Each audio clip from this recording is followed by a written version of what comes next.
ha realizado las ponencias académicas de manejo de litiasis para residentes en el servicio de urología del Hospital Regional Honorio Delgado, y los cursos que ha realizado es endourología y litiasis en el Hospital Italiano de Buenos Aires en Argentina, y endourología y urooncología en el Hospital Alemán de Buenos Aires. Muchas gracias a todos, muchas gracias.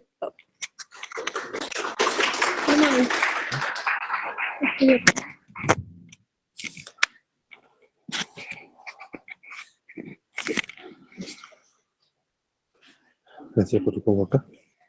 Sí, ya está marcado. Ya. Le avanzo con esto, ¿no? Sí. Puntero tienes. Puntero tienes. Esa es apuntado acá al centro. Ya. Esa señala centro y esto es para pasar diapositivas. En el centro. Sí. Listo. Ya, ¿lo podemos apagar un poquito la luz de acá para que no refleje las luces? Buenas tardes, ¿se escucha? Hola, hola, ¿se escucha? ¿Este micro? Supuestamente. Vamos a hacer otra vez.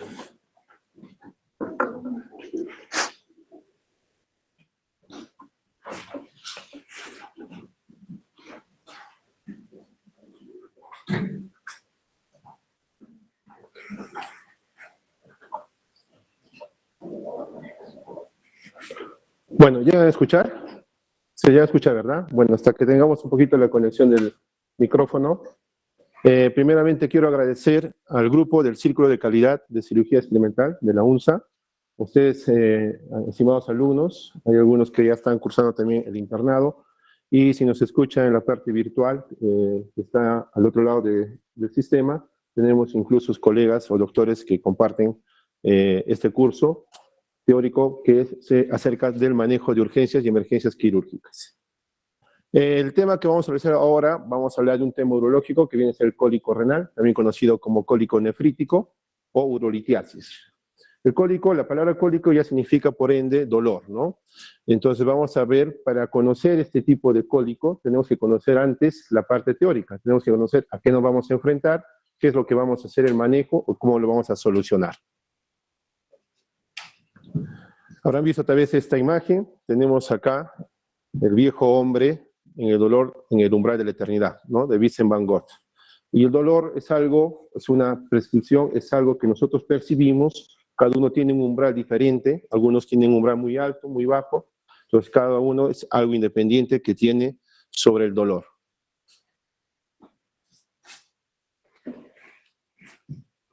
Muy bien, ¿qué competencias vamos a hacer ahora? Conocer la enfermedad de la litiasis urinaria o urolitiasis, vamos a conocer el cuadro clínico, cómo se manifiesta el cuadro, vamos a reconocer sus síntomas, sus signos en el paciente, hacer un diagnóstico diferencial con otras patologías y sobre todo el manejo inicial. Para lo cual tenemos que tener un concepto de la urolitiasis, ¿no? ¿Qué es un lito? ¿Qué es una piedra? ¿Qué es lo que viene a ser la saturación de sales? La saturación de sales en la orina y otras sustancias que pueden causar una obstrucción en el flujo de la orina.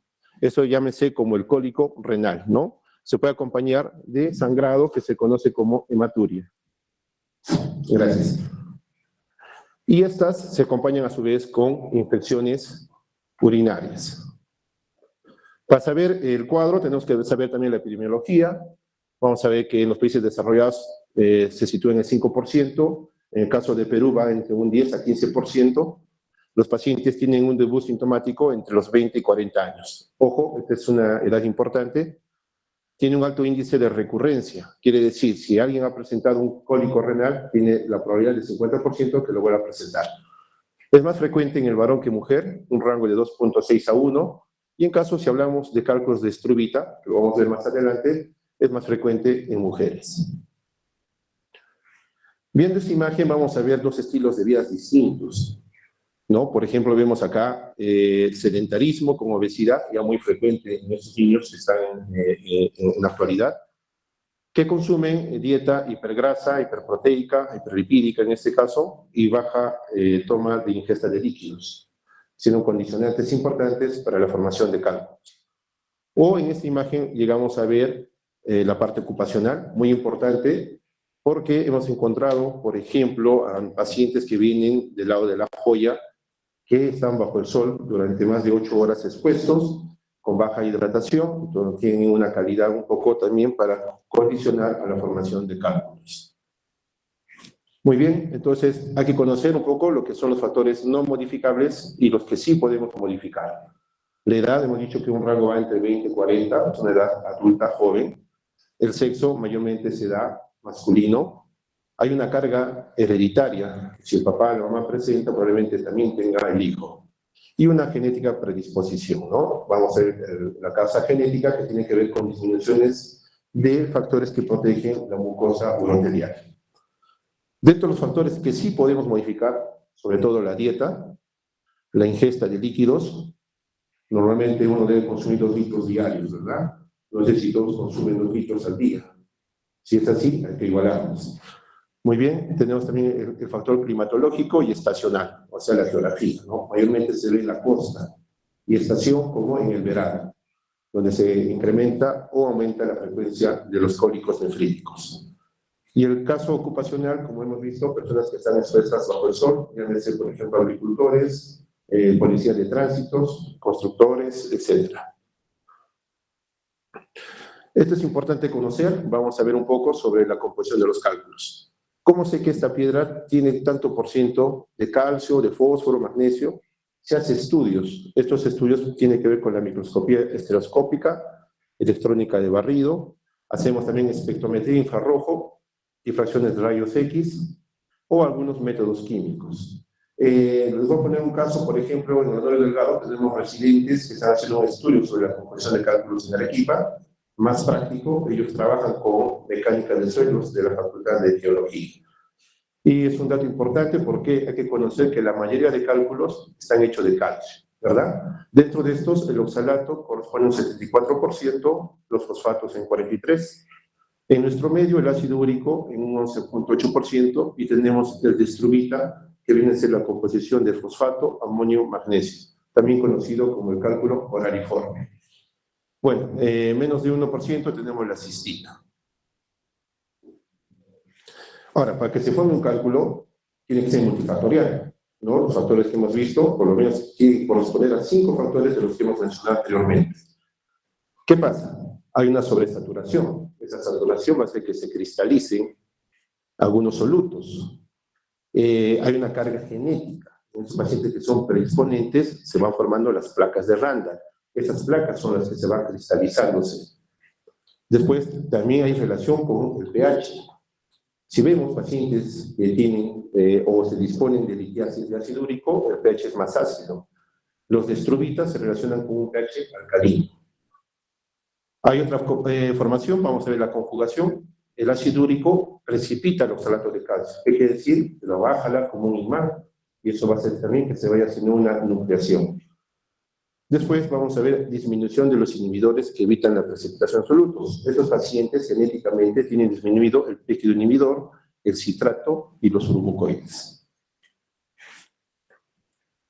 Bueno, sobre el calcio vamos a ver que el 50-70% de todos estos de calcio son idiopáticos. Tiene que ver mucho con trastornos a nivel intestinal que tiene que ver con la absorción del calcio. O cuando hay también falla a nivel de los túbulos renales con la segregación del calcio. Después se relaciona con pacientes que tienen hipocitraturia, ¿no? Disminución del citrato. Hiperuricosuria. Hemos dicho que el ácido úrico actúa como semilla, jala el oxalato del calcio y va haciendo un núcleo. Después hay cálcicos secundario a hiperparatiroidismo. Vamos a ver que también hay sobre las acidosis sistémicas que produce hipocitraturia, la acidosis tubular renal distal, cuadros como sarcoidosis o cuadros que tienen que ver con síndromes de mala absorción como el síndrome de Crohn o colitis. Viendo esta imagen, normalmente cuando vienen a la consulta externa y que se ven observadores, vamos a ver que estos pacientes tienen estas malformaciones a nivel articular que corresponde a los famosos tofos notosos, ¿no? Pacientes que sufren de la aorta. Acá adentro vamos a encontrar cristales de ácido úrico. Así como encontramos cristales de ácido úrico, imagínense sus riñones. También se encuentran ese tipo de cristales. Entonces vamos a continuación a hablar de la lactiasis úrica o del ácido úrico, que representa entre 10 al 15% de todos los cálculos. Esto se relaciona con cuadros de hiperuricosuria y hemos dicho que se relacionan con el pH urinario ácido en este caso. El siguiente cálculo en nuestro medio, en tercer lugar, va a ser el de Struvita, también conocido como el cálculo coraliforme, por su forma de coral. Este cálculo, si ustedes le van a pedir una radiografía o una tomografía, va a dar el famoso signo del cuerno del asa de venado. ¿Listo? Entonces, este representa el 5 a 10% de los cálculos. Se relacionan con gérmenes ureasa positivas. En primer lugar tenemos el proteus, ¿no? Otros como la Klebsiella, la Pseudomonas, Serratia y Enterobac. ¿Qué es lo que pasa con este tipo de cálculos? Primero, hay una degradación de la urea y el CO2. Esto va a ser un cambio a nivel del pH urinario, haciendo que sea alcalino. Precipita el fosfato y magnesio y van formando los famosos cálculos de Struvita.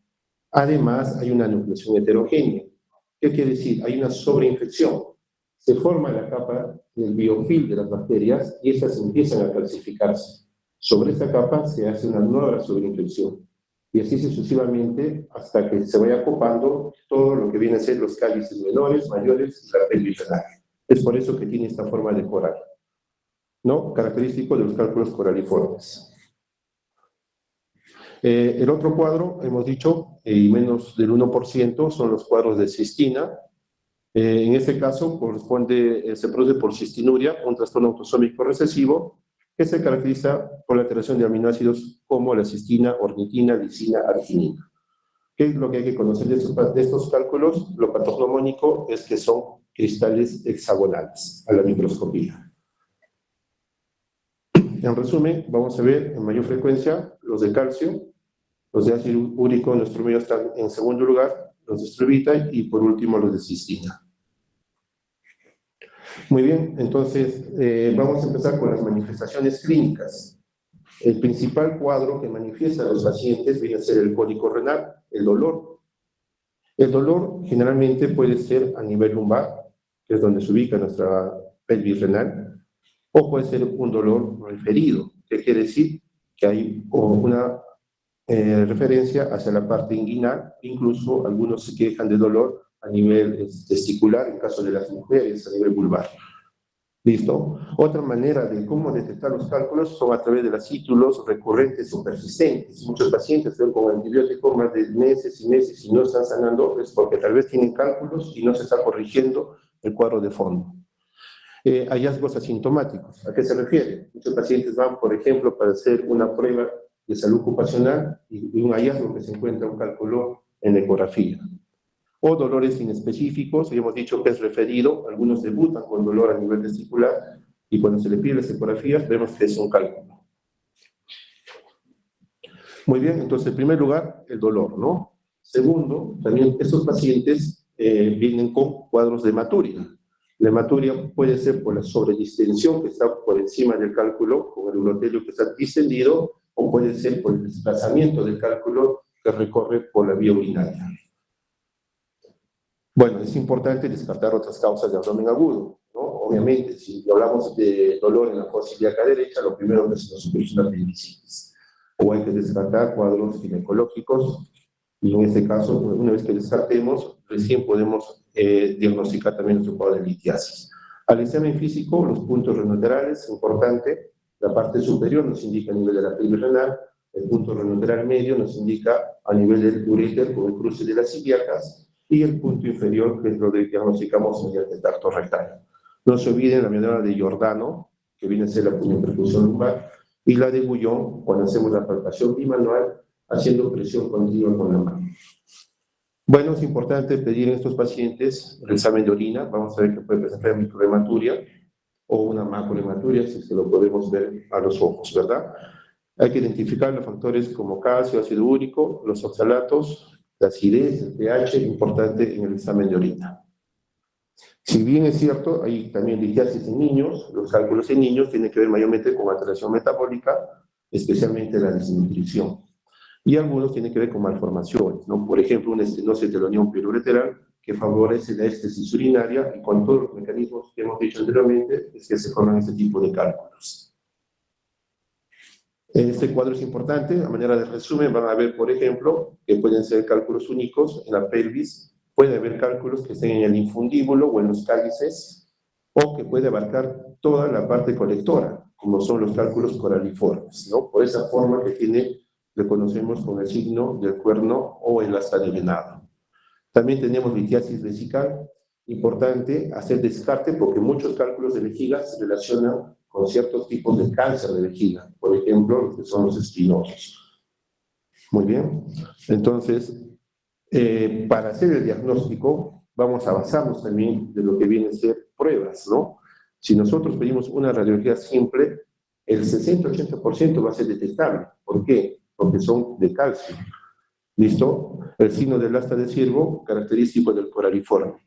¿Cuál es lo más? El gol estándar en este caso es pedir una ecografía de vías urinarias en la cual nosotros podemos ver el cálculo, o más que todo, la proyección del cálculo que se conoce como la sombra acústica.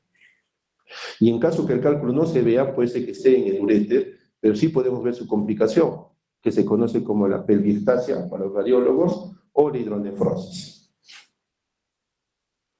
También otras pruebas de diagnóstico tenemos la urografía excretoria, la pielografía ascendente, y en este caso la tena abdominal pélvica, pidamos sin contraste, ya que si colocamos el contraste nos va a opacar las piedras o los gritos que quisiéramos ver. Nuestra prueba de elección en este caso, ¿no? Bueno, es importante cuando pidamos la tomografía abdominopélvica sin contraste, pedir también al radiólogo que mida las unidades Hounsfield o UH. Esto nos va a permitir ver la densidad del cálculo, la dureza del cálculo, para ver si podemos dar tratamiento médico o incluso tratamiento quirúrgico. Bueno, acá están viendo una urografía excretoria, ¿no? La urografía excretoria se coloca contraste por la vena y se pide placas a los 5 minutos, a los 15, 30, 60 minutos, para ver que el contraste pase de la vía superior, que es de la pelvis renal, hacia la vejiga. En este caso, pasados los 30 minutos, ya pasó del riñón izquierdo, pero acá vemos una éstasis, no está pasando. Probablemente acá está el cálculo que está enclavándose, ¿no? Que está obstruyendo el pasaje del contraste. Y la prueba, el gol estándar, en este caso la tomografía, nos permite ver mejor, nos permite medir las unidades Hounsfield, la densidad del cálculo. Ahora, el dolor, ¿por qué se produce el cólico? El cólico no es el cálculo, la piedra duela. Lo que duele viene a ser la dilatación que ocasiona el urotelio. Para eso existen 3 fases. La primera fase va de 0 a 1.5 de horas, iniciado el dolor, donde se aumenta el flujo sanguíneo renal y la presión ureteral está en aumento, esa presión que está por encima del cálculo. De 1.5 a 5 horas vamos a ver que la función sanguínea renal empieza a caer, pero la presión ureteral que está por encima sigue en aumento. Y pasadas las 5 horas, la función sanguínea renal y la presión ureteral disminuyen conjuntamente. A este nivel, el otro riñón ya va compensando. Hemos dicho, la manifestación clínica, el dolor, ¿no? El dolor agudo, generalmente cuando van a emergencias entran los pacientes gritando, algunos refieren que ese dolor es más el parto, ese es por el aumento de la presión que está en el uréter y la dilatación del sistema conector. ¿Listo? Vamos a ver que el dolor puede iniciar en la fosa lumbar, en el flanco donde está afectado, y si lateralmente puede ser un dolor referido hacia la parte del inguinal y a las partes de los genitales. Puede acompañarse de náuseas y vómitos. Sí, recuerden que por ahí también pasa el genitourinario y también la estimulación vagal. Luego vamos a ver si es que se produce el cálculo, si se encuentra en la vejiga, va a producir síntomas más que todos irritativos, disuria, la urgencia urinaria, la poliaquiuria. La hematuria se debe por la distensión del urotelio y también por la laceración al momento del cálculo que va migrando. Si le acompaña al cuadro fiebre, recuerden que puede ser el de Proteus, en este caso el de coraliforme. Entonces no solamente vamos a aprender a manejar el dolor, sino también iniciar antibióticos. Es importante identificar las causas de litiasis para también establecer una adecuada terapéutica. Si hablamos propiamente del dolor, vamos a hacer el manejo del dolor o del cólico. Hay un manejo médico y hay un manejo quirúrgico. Si hay que también conocer el tipo de cálculo que está teniendo el paciente y si este paciente ya viene por recidiva, ¿no? Porque a veces no corrigen los factores que hemos mencionado, especialmente la dieta y la hidratación. Bueno, cuando hablamos de un tratamiento de cólico renal no complicado, no complicado se refiere a aquel que no está acompañado de la fiebre de infección. ¿Listo? En este caso vamos a comenzar con los AINES. Empezamos con los AINES más básicos, ¿no? Llega a emergencia el paciente, no se olviden primero de controlar las funciones vitales, hacer un manejo hemodinámico del paciente y posteriormente el manejo del dolor. ¿Qué AINES podemos usar? El diclofenaco puede ser una opción, una ampolla intramuscular SAR, casi el 60% disminuye el dolor, pero si el dolor es refractario, que continúa, podemos cambiar a otro, que puede ser el ketorolaco, hay una escala de AINES, o el ketoprofeno. Y ahora último estamos usando el desketoprofeno. Si no calma con AINES, vamos a usar los opiáceos. Ojo, no hay que usar acá antiespasmódicos. ¿Por qué? Porque a veces se enlentece el movimiento del cálculo, porque el uretro ya tiene un movimiento de peristaltismo. Es por eso darle iosina, por ejemplo, no va a ayudar mucho en ese cuadro. ¿Qué opiáceos conocemos? Podemos usar el tramadol, la morfina o la petidina. Un cólico nefrítico complicado. ¿Cuándo hablamos que es complicado? Cuando ya hay una infección, ¿no? El paciente no solamente viene por dolor, sino también con fiebre. En este caso, manejamos el dolor y también iniciamos antibióticos. En la práctica podemos usar una cefalosporina. Nosotros normalmente en el Hospital Honorio usamos la cefalosporina, un gramo cada 12, para que cubra por lo menos la mayoría hasta tener un cultivo que demora 3 días. Importante, si es que no calma el dolor con los opiáceos, vamos nosotros a usar otra herramienta ya cuando estamos en los hospitales, que es el uso del catéter doble J. Los americanos lo conocen como el pigtail, ¿no? O la colita de cerdo. Este catéter doble J, si se dan cuenta, tiene una J que va a estar en la pelvis renal y la otra se va a encontrar a nivel de la vejiga. ¿Listo? Para colocar esos catéteres tenemos que usar guías y usamos una cistoscopía previamente. Muy bien, entonces, ¿cuándo hacemos una derivación urinaria de urgencia? ¿Cuándo tenemos que colocar el doble J? Uno, cuando el paciente viene con fiebre y está acompañado no solamente del cálculo, sino una pionefrosis. Dos, cuando hay una hidronefrosis severa que vaya comprometiendo la función renal, para lo cual tengo que pedir creatinina, la urea. 3. Cuando el dolor es incoercible, a pesar del tratamiento que ya he usado, AINES, opiáceos, y no cede, tengo que usar este catéter. Otro, cuando el paciente está haciendo insuficiencia renal previa, producto de la obstrucción del cálculo. Y por último, en pacientes que son monorrenos. Si es monorreno, un solo riñón, tenemos que salvarlo. Muy bien, dentro de otras opciones, ya vamos a ir a una parte más, procedimientos. Tenemos procedimientos que son no invasivos. Por ejemplo, tenemos acá la litotripsia extracorpórea por ondas de choque. Si se dan cuenta aquí, se usa el arco en C y vamos a usar una especie de tambor que va a dar ultrasonido y va a hacer que haya radiaciones continuas para que vaya destrozando el cálculo que se encuentra en la pelvis renal. Esto, la extracción o la litotripsia extracorpórea por ondas de choque, solo está indicado en cálculos que estén en pelvis renal.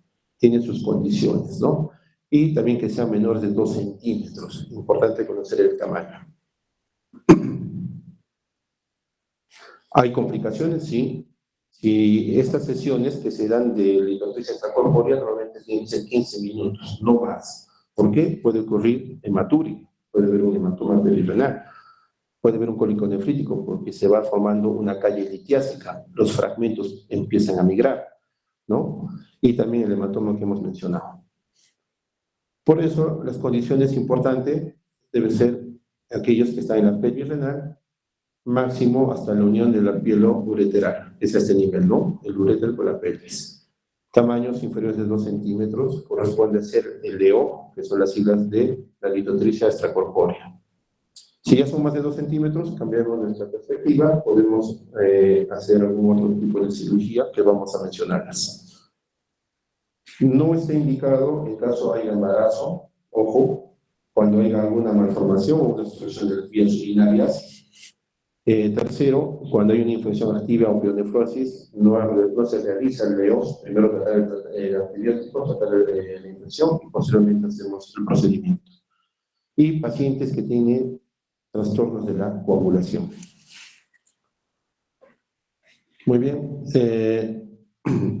¿Vamos a dar también tratamiento médico? Sí, en algunos pacientes se da tratamiento médico.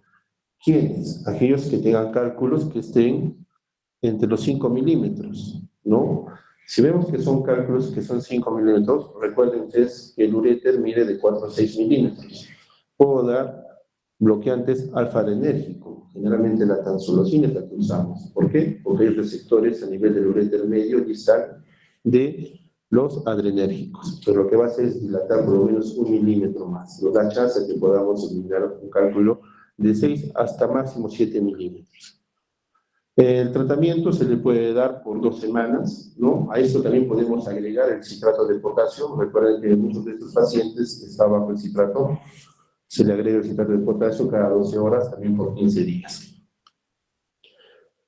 Si vemos que ya nos expulsa en esas semanas que hemos referido, podemos dar otros tratamientos o incluso la cirugía. Y respecto a la cirugía, vamos a ver una que es menos invasiva o mínimamente invasiva, que viene a ser la ureterolitotripsia endoscópica, sus siglas, la ULT. Vamos a usar un ureteroscopio, como ven acá, que es tipo flexible, el cual vamos a entrar por la uretra, llegamos a ver el trígono, que es el espacio entre los dos meatos y el cuello vesical, ubicamos el meato donde se encuentra el cálculo y vamos haciendo un ingreso hasta ver el cálculo, ¿no? Una vez que encontremos el cálculo, lo que hay que hacer allí es triciar, que quiere decir romper el cálculo, si viene a ser, por ejemplo, una varilla metálica, el cual va a romper el cálculo, y al final extraemos con canastillas. Si usamos el láser lo que hace es pulverizar el cálculo. Lo pulveriza y, bueno, no es necesario tanto el uso de canastillas. ¿Qué pasa si el ureteroscopio no entra? Porque ha habido casos en que los cálculos son bien duros, están enclavados. Entonces tenemos otras maniobras. Por ejemplo, usamos la NLP, que viene a ser la nefrolitotricia percutánea. O sea, quiere decir que vamos a entrar por la piel.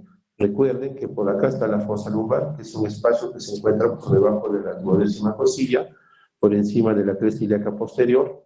Acá está el borde externo del músculo dorsal y una línea imaginaria que viene a ser la axilar posterior. A este nivel lo que se encuentra generalmente viene a ser el polo inferior. ¿Por qué entra por el polo inferior? Por irrigación, ya que por acá tenemos más irrigación, incluso tenemos la glándula suprarrenal. Es por eso que nuestro abordaje tiene que ser por el cáliz inferior.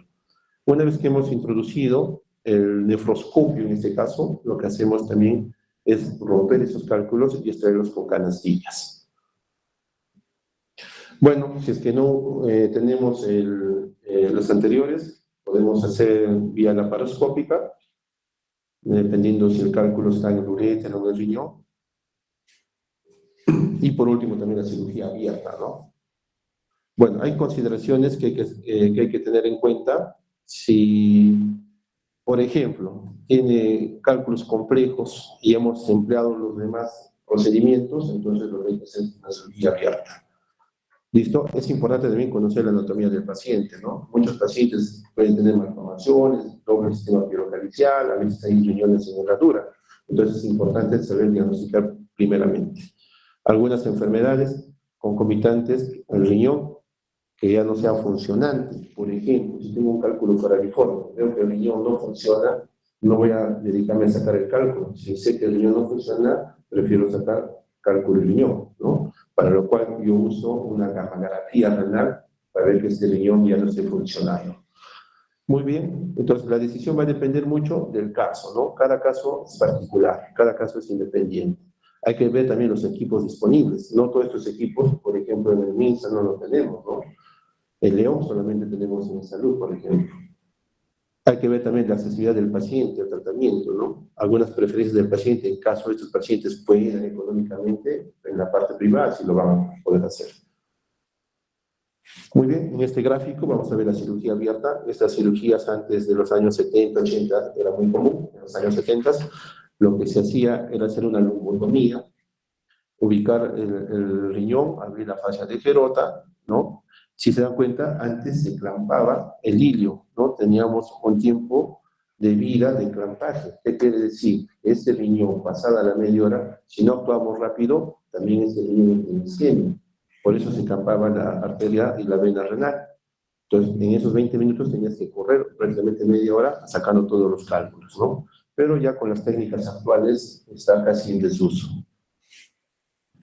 Muy bien, ¿qué medidas generales tenemos que tener? Importante y recomendado viene a ser, por ejemplo, la ingesta de líquido, ¿no? 2 litros a 3 litros diarios. Tenemos que lograr siquiera una diuresis de 2 litros por día. Hay que limitar también el consumo de proteínas, aquellos alimentos ricos en oxalatos. A veces nos excedemos con lo que son las espinacas, remolachas, en caso sean pacientes de recidivo. Desde acá trabajamos también con el nutricionista. Si hablamos de ácido úrico, la ingesta de carnes rojas, ¿no? Tiene que haber también un adecuado consumo del calcio, ¿no? Esto mayormente lo manejan ya los nutricionistas. Reducir el consumo de sal, el aumento de ingesta de citratos y también tener un índice de masa corporal normal menor de 25. Muy bien, con esto estamos dando términos. Es importante, chicos, que conozcan este cuadro y sobre todo su manejo. El dolor cuando vienen unos pacientes de emergencia, entonces ustedes van a ser internados prontamente o algunos que están siendo internados. No se olviden de sus controles de funciones vitales, la parte hemodinámica del paciente y por ende el dolor. Después ya podemos hacer los procedimientos mencionados. Muchas gracias.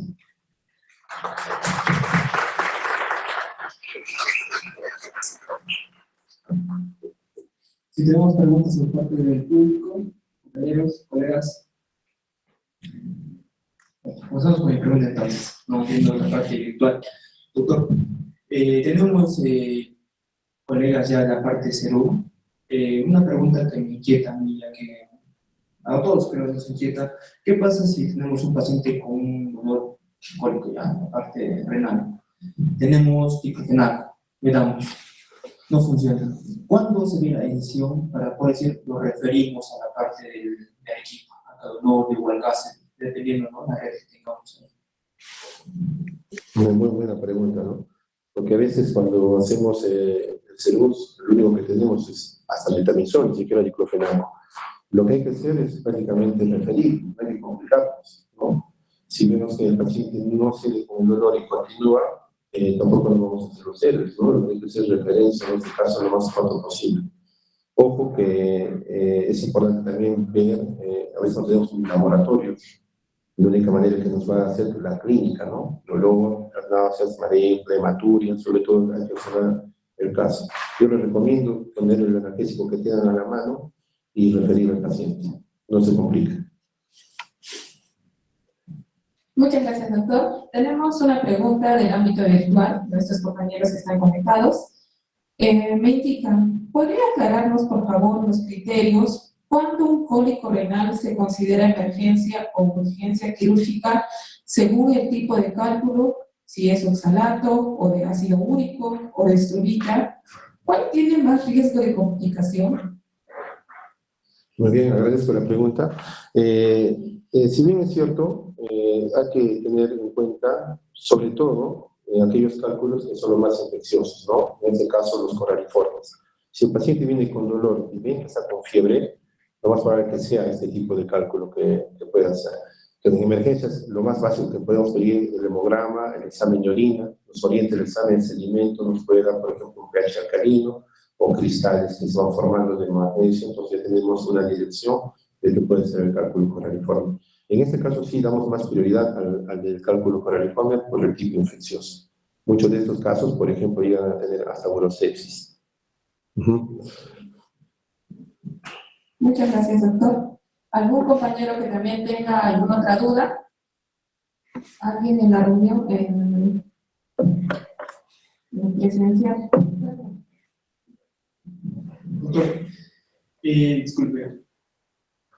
En el serum tenemos población, yo creo que no está al tanto muchas veces de la parte de las enfermedades comunes, como la litiasis. Me pregunto, ¿cómo podríamos asegurar la parte alimenticia en la población para poder evitar la litiasis en la medida que podamos, ¿no? Por ejemplo, las charlas que tenemos que dar en la parte del salud, podríamos implementar la parte de prevención de litiasis en la parte urológica. Exacto. Lo que hay que hacer es, por ejemplo, ustedes, sobre todo cuando están en nivel inicial o primario, lo que siempre nos han enseñado, nos han enfocado a hacer la prevención y la promoción, ¿verdad? Entonces, prevenir, por lo menos dar charlas sobre la ingesta de los alimentos, ¿no? Comer sano, por ejemplo, las verduras, evitar las frituras, lo que dicen el alimento chatarra, ¿no? Los alimentos chatarra. Dos, si están en Cerú, si están en zonas que están bajo el sol, por ejemplo, poder hacer medidas que protejan, ¿no? El uso de sombreros, protectores. Tres, la adecuada hidratación, promocionar que tomen bastante líquido, generalmente de 2 a 2.5 litros diario, un paciente de 70 kilos promedio, ¿no? Entonces yo creo que con estas medidas, con las promociones que uno puede llevar, entonces vamos a ver que la incidencia baja, ¿no? Ojo que en muchos de estos pacientes no es que porque yo tomo bajo agua o como mucha proteína voy a hacer cálculos, ¿no? Tiene que haber por lo menos 5 factores de todos los mencionados para que se puedan formar estos cálculos. Muchas gracias, doctor, por su respuesta. Tenemos otra pregunta de nuestros compañeros de la presidencia virtual. ¿Cuál es el manejo clásico de antibiótico-terapia cuando una ictus se complica a una pielonefritis? Ya es un manejo un poquito ya más de médico, ¿no? Acá también trabajamos con nefrólogos. Pero bueno, si es cálculo, y hay que tomarlo que todo cálculo ya tiene infección de por sí. Si vamos a hablar de los colariformes, podemos usar las cefalosporinas, en este caso de la tercera generación. La centrazona es un buen antibiótico que tenemos en disposición en el hospital, ¿no? La dosis generalmente damos de 1 gramo cada 12 horas por 7 días, incluido antes el glucultivo. Es decir, que antes de iniciar el tratamiento ya tengo que tener una muestra para mandar al cultivo para ver si el antibiograma está dando adecuadamente el uso de ese antibiótico. Puede ser que también haga resistencia, ¿no? Tenemos que cambiar también el antibiótico por el cultivo. Muchas gracias, doctor. Creo que con eso cumplimos con las preguntas de la parte virtual. ¿Hay preguntas? Bueno, nos damos pie al izquierdo. Nuevamente agradecer al doctor Aíbar por su excelente ponencia, también por habernos dado todos los consejos en esta presentación. Queremos darle el agradecimiento oportuno, igualmente invitarlo en futuras oportunidades a nuevas ponencias o cursos que se presenten en nuestro círculo del CIEX. Muchas gracias. Gracias, doctora, que tiene su presente de parte del círculo. Muchas gracias. Muchas gracias. Entonces, terminamos. Ya, ¿me puede hacer, no? Yo lo siento. Sí, ¿por qué? Ya, perfecto. Listo, gracias. Permiso, chicos. Perfecto.